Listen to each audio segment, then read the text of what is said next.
Studenti Agronomskog fakulteta iz Čačka pokrenuli su akciju prikupljanja sredstava za novogodišnje paketiće deci sa Kosova i Metohije. Do ove godine studenti su akciju sprovodili samo u Čačku, a danas su po prvi put bili u Ivanjici. Kako kažu, odziv ljudi je veliki i najviše su zainteresovani za domaće proizvode. Pošto ima dosta drugara sa Kosova, onda smo tako došli na ideju da nekako pomognemo tim ljudima dole, pošto svi već znamo kakva je situacija na Kosovu i Metohiji. I onda eto, tako došli smo na ideju, bar nekako, i onda nam je palo na pamet, ajde novogodišnje paketiće, pošto to je nekako nešto...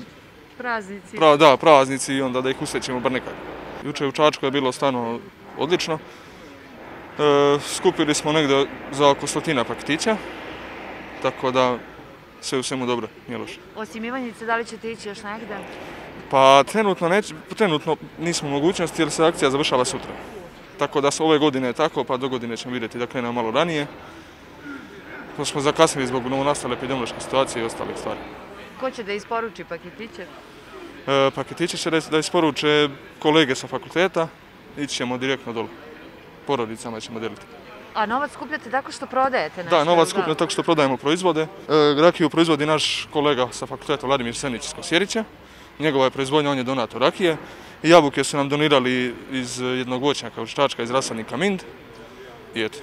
Ovi paketići svake godine obraduju dosta dece sa područja Kosova i Metohije, što je studentima Agronomskog fakulteta podstrek da svoju humanu akciju u narednim godinama prošire na područje čitavog regiona.